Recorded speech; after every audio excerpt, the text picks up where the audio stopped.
चलिए आज हम करेंगे exercise 8G। Question number first है, find the simple interest and the amount when principal इतना है, रेट इतना है, टाइम इतना है। देखो इसका काफ़ी सिंपल फार्मूला, आपको क्या करना है, आपको लिखना है सोल्यूशन। ठीक है, तो इसमें निकालना है सिंपल इंटरेस्ट। तो सिंपल इंटरेस्ट का फॉर्मूला क्या होता है, P into R into T. ठीक है, P into R into T upon में होता है आपका 100। ठीक है, ये आपको फार्मूला याद कर लेना है और हर जगह आपको यही फार्मूला अप्लाई करना है।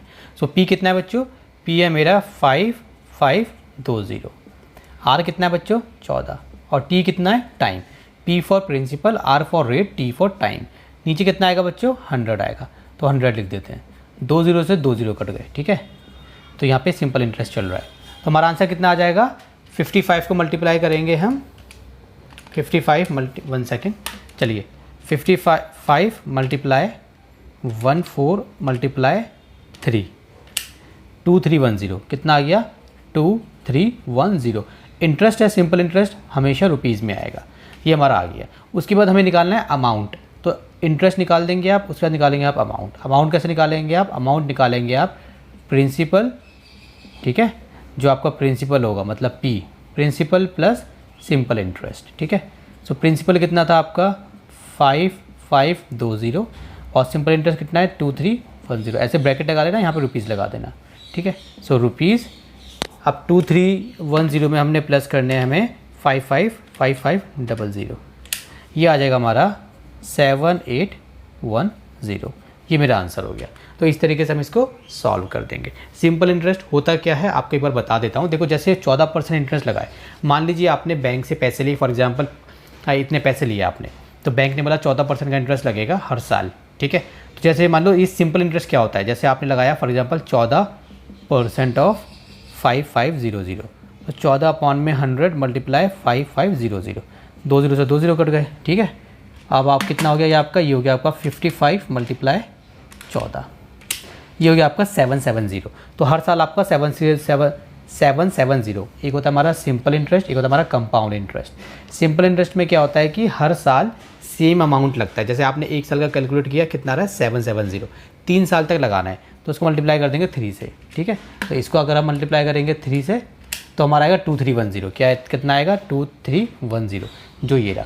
ठीक है, अगर बाई चांस आप फॉर्मूला भूल जाओ तो आपको क्या करना है, जितना रेट दे रखा है उतना परसेंट करना है आपको इसका, और फिर जो आंसर आ जाएगा, जो टाइम दे रखा होगा उसको इससे मल्टीप्लाई कर देना है। ठीक है, तो आपका इंटरेस्ट आ जाएगा। अमाउंट कैसे निकालते हैं, अमाउंट निकालने के लिए प्रिंसिपल में सिंपल इंटरेस्ट को आप क्या कर देंगे, ऐड कर देंगे। तो ये क्वेश्चन मेरा हो गया सॉल्व।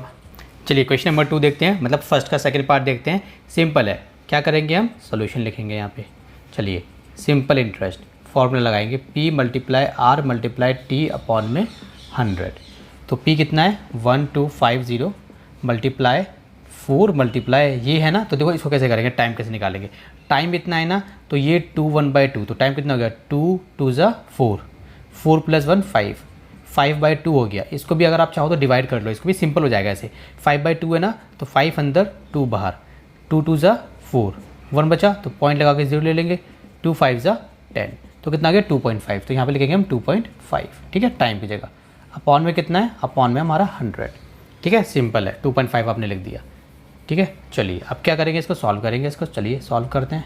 तो इसको हटाएंगे तो नीचे कितना आएगा 10 आएगा, पॉइंट के बाद है 1 डिजिट, तो 1 0, 2 होती 2 0, 3 होती 3 0। ठीक है, तो कितना हो गया बच्चों हमारा, ये हो गया हमारा 1250 मल्टीप्लाई 4 मल्टीप्लाई 25, और नीचे कितना हो गया हमारा, नीचे हो गया हमारा 100 मल्टीप्लाई 10। अब देखो 25 1 ज़ा 25, 25 4 ज़ा 100, 4 से 4 कैंसिल, 0 से 0 कैंसिल, कितना आ गया हमारा रुपीज़।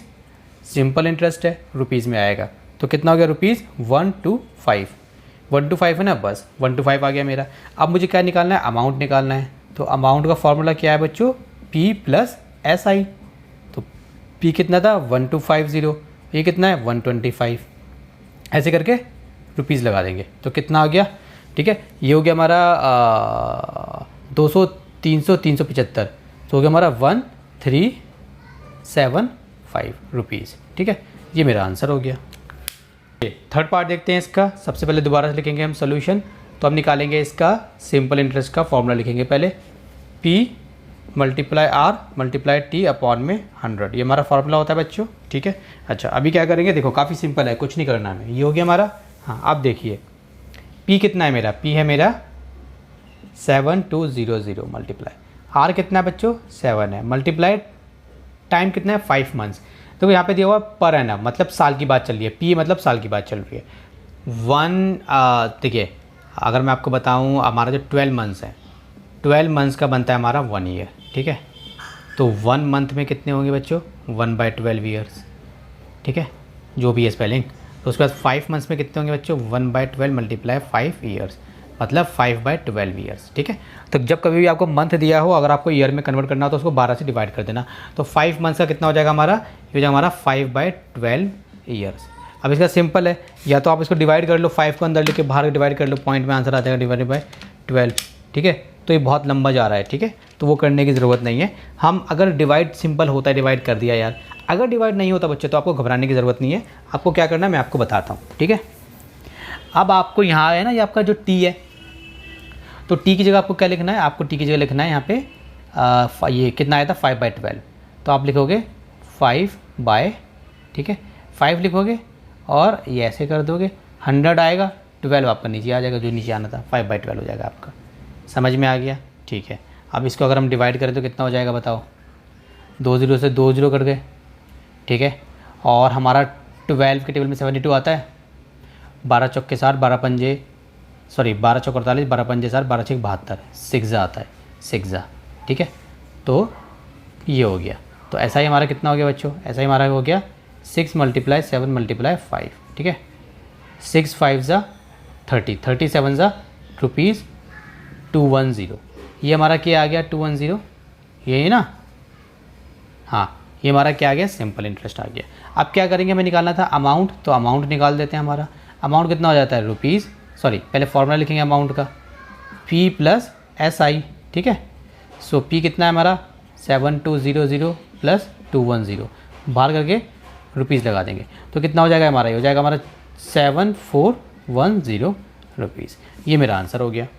चलिए हमारा 4th पार्ट है, इसको करते हैं सॉल्यूशन।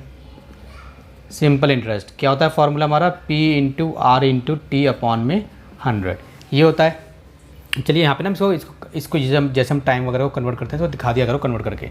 तो पहले दिखा देते हैं, जैसे हमारा टाइम है हमारा 4 ईयर, चलो यहीं पे दिखा देते हैं। टाइम इतना है ना, तो टाइम हमारा कितना हो जाएगा, देखो टाइम इतना है, तो 4 ईयर्स का मतलब 4 ईयर्स, और ये 3 मंथ्स है ना, तो ये कितना हो जाएगा हमारा 3/12, क्योंकि अगर हमें मंथ्स को कन्वर्ट करना होता है तो क्या करते हैं हम मल्टीप्लाई करते हैं 12 से, डिवाइड करते हैं 12 से। अब ये हो गया ईयर्स, और इनके बीच में आपको लगा देना प्लस, ठीक है। तो अब आप इसका एलसीएम ले लेंगे, इसके नीचे 1 है मान लो, तो एलसीएम ले लिया आपने, 12 एलसीएम आ गया, तो यहाँ पे आएगा 4 ब्रैकेट + 3 ब्रैकेट, ईयर को भी भूल जाओ।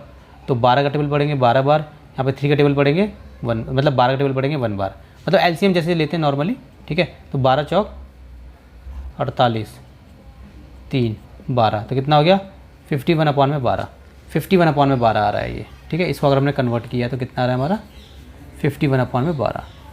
टाइम हमारा कितना हो गया, ये हो गया हमारा 51/12 ईयर। इसको आप चाहो ना, मैंने तो हटा दिया, इसको आप टीचर को दिखा भी सकते हो, नॉर्मली आप ऐसे भी लिख सकते हो। चलो ये हो गया हमारा।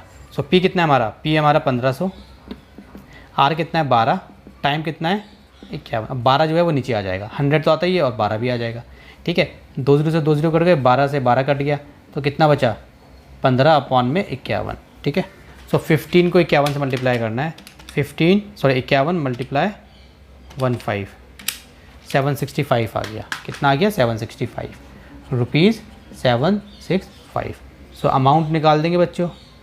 अमाउंट कैसे निकालते हैं पता ही है आपको, P + SI, डिट्टो है, कुछ नहीं है इसमें। आपने 1-2 बार बस एक फॉर्मूला याद कर लिया, 1-2 क्वेश्चन आपने सॉल्व कर लिए, बाकी के सारे क्वेश्चन आपसे खुद ब खुद सॉल्व हो जाएंगे, आपको पता भी नहीं चलेगा कि आपने कब सॉल्व कर दिए, ठीक है। तो डरना नहीं है बिल्कुल भी। तो रुपीज़ में आंसर आ जाएगा तो कितना आ जाएगा बताइए। ये हो गया हमारा बच्चों 500 और 500, 1000 हो गया, 1000 और 2000 हो गया, 2000 हो गया 2265, ये आंसर आ गया हमारा, ठीक है। तो हमारा 5th है, मतलब हमारा फर्स्ट का 5th पार्ट है, लास्ट पार्ट है। सोल्यूशन लिखते हैं पहले, फार्मूला लिखते हैं पहले। फार्मूला क्या होता है, P × R × T अपॉन में 100। तो P R T देखिए, T 73 डेज़ में आ गया। तो क्या करेंगे देखिए, जब वो मंथ में आ रहा था तो हमें पता है कि एक साल में कितने महीने होते हैं। हम साल की बात क्यों कर रहे हैं, क्योंकि इसने रेट दिया हुआ है पर एनम। पर एनम मतलब एक साल की बात है, पर एनम मतलब एक साल की बात चल रही है। अगर यहाँ पे कुछ और दिया होता मंथ के हिसाब से, डेज के हिसाब से, जो दे सकते हैं, तब उसके हिसाब से हम चेंज करते हैं। अभी साल की बात चल रही है, तो 73 डेज़ हैं, तो 73 डेज़ को मुझे साल में कन्वर्ट करना पड़ेगा। एक जब डेज़ की बात है तो बताइए हमारे जो हैं 365 डेज़ में 365 डेज़ का हमारा 1 ईयर होता है, ठीक है। तो हमारा 1 डे का क्या होगा, 1 डे का होगा हमारा 1/365 ईयर्स, ठीक है जी। और 73 डेज़ में कितना होगा, वो होगा हमारा 1/365 × 75, इस मतलब 75/365 ईयर्स। सिंपल। अगर मंथ दिया होगा तो 12 से डिवाइड करेंगे और ईयर लगा देंगे, और अगर इसने डेज दिया होगा तो 365 से डिवाइड करेंगे और ईयर लगा देंगे। तो 365 से डिवाइड कर लेंगे इसको, ठीक है। तो हमारा टाइम कितना हो गया बच्चों, टाइम दिया हुआ है 73 डेज़, जो बराबर होगा हमारा 73/365 ईयर्स के बराबर होगा, ठीक है। अब सॉल्व कर देते हैं। SI, P मतलब 2000, R मतलब 10 और T मतलब 73, ठीक है। 100 तो आता ही है, और ये 365 73 का है, ठीक है। चलिए अब क्या करेंगे, अब देखिए 1 से 1 कटा, 1 से 1 कटा। अब ये है 73 है और नीचे क्या है 365 है, तो पहले 2 से काट लेते हैं, है ना, नहीं 5 से, ये और ये 5 से आएगा। 5 7 ज़ा 35, 5 3 ज़ा 15, 5 4 ज़ा 20, 73 से 73 कट गया, तो कितना आ गया, ₹40 आ गया। 40 आ गया बच्चों हमारा। अच्छा अभी क्या करेंगे, अब हम निकालेंगे इसका अमाउंट। तो अमाउंट का फॉर्मूला क्या है बच्चों, P + SI या फिर SI + P, तो कितना हो जाएगा, ये हो जाएगा हमारा 2000 + 40 और यहाँ पे रुपीज़। तो आंसर मुझे समझ में आ चुका है 2040, ये मेरा आंसर हो गया। तो इसी के साथ मेरा क्वेश्चन नंबर 1 हो गया पूरा का पूरा कंप्लीट।